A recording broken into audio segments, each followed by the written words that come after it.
an image of the face on Mars, and they labeled it head. And this photograph was quickly dismissed by NASA as a trick of light and shadow. It's not really a face on Mars, it's just a lighting angle difference. Wrong answer. Here we have a face in pyramids on Mars, a sphinx in pyramids in Egypt. There has to be a connection, a Mars-Earth connection.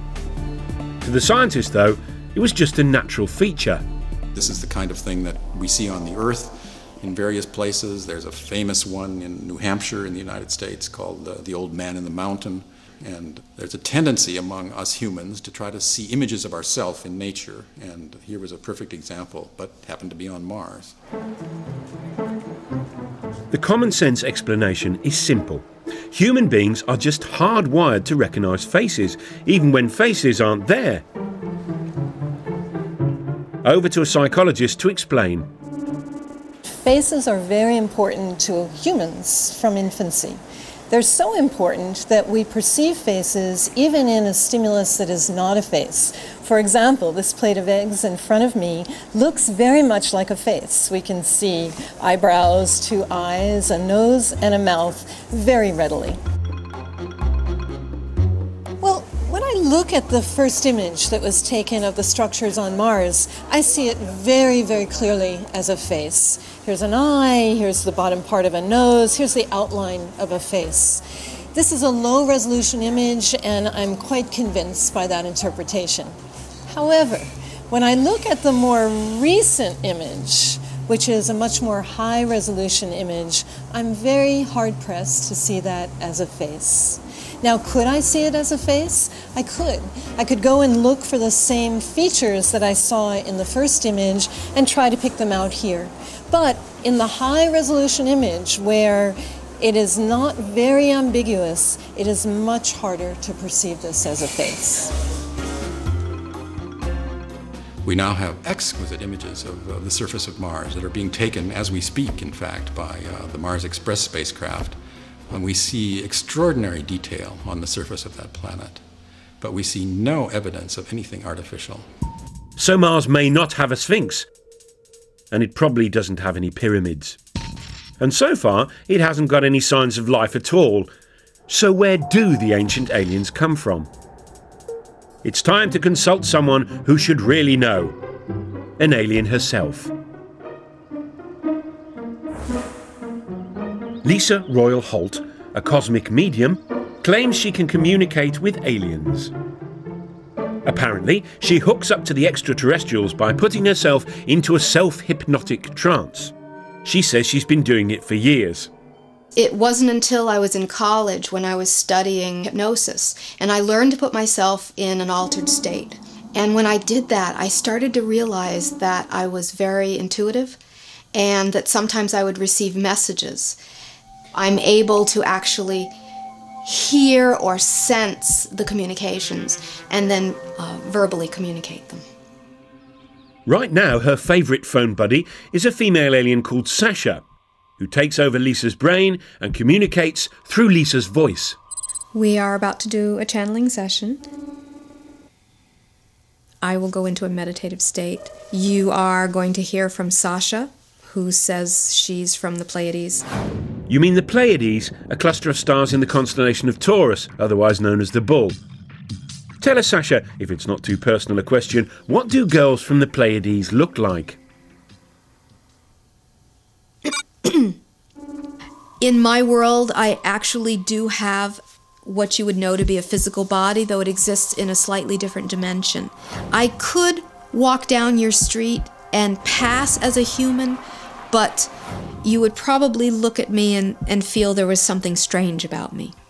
Sasha says her people were intergalactic empire builders who roamed the universe thousands of years ago, taking over other planets and building vast monuments as they did.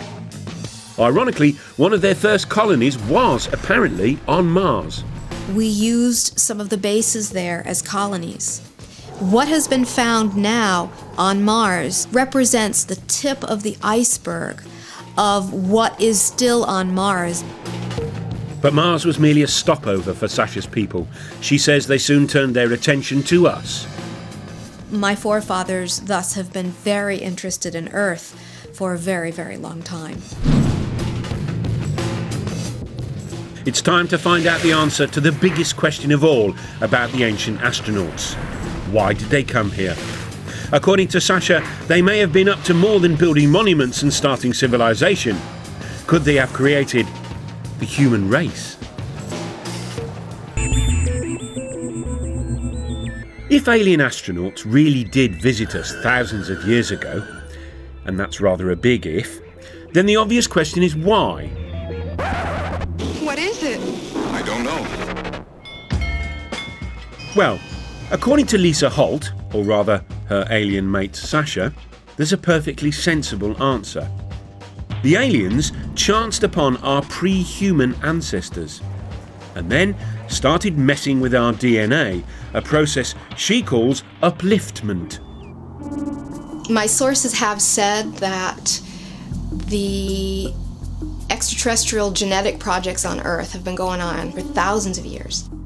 If your pre-humans were not uplifted by extraterrestrial genetics, your evolution as human beings would not have progressed as far as it has. You would still be in the evolutionary phase if it was not for the little bit of upliftment that was done. Lisa and Sasha are not the only people to believe this theory. They came here 300,000 years ago, created a primitive worker based off the Neanderthal man that was here evolving naturally, and created us. So an extraterrestrial crew comes here. They take one cell. They change the DNA code in the cell. You put it in the womb of a female of the same species. This female will give birth to a child. It's just what we would call the missing link. If the believers in ancient aliens are right, then evolution didn't gradually create humans. We were instead cooked up in the alien equivalent of a test tube. Spooky stuff. To me, that explains so much. And it also explains psychologically a sense of abandonment that the human race seems to feel. That these beings helped in our creation, but then never allowed us to remember who our parents were.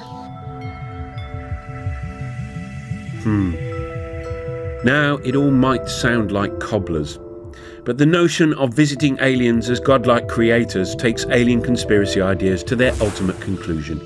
And for author Brian Appleyard, it even hints at the role aliens now have in our culture. The idea that aliens once visited Earth and gave us this technology, this capacity, and pointed us up some progressive path, showed us the way to go, is a great idea for people to hold on to. Because one of the problems of the modern world is that people don't have anything to hold on to. And the story of ourselves we're given by science is frankly that we're nothing, it doesn't mean anything. The thing about the alien in the past is that it gives us a story. And that's fundamental to what people need to believe about themselves. Whatever comfort the idea that aliens visited us in the past gives some people, chances are it never happened. But hey, if it did, then maybe, just maybe, the greatest monument they left behind wasn't a giant feat of engineering like the pyramids, but a brilliant little piece of genetic engineering called us.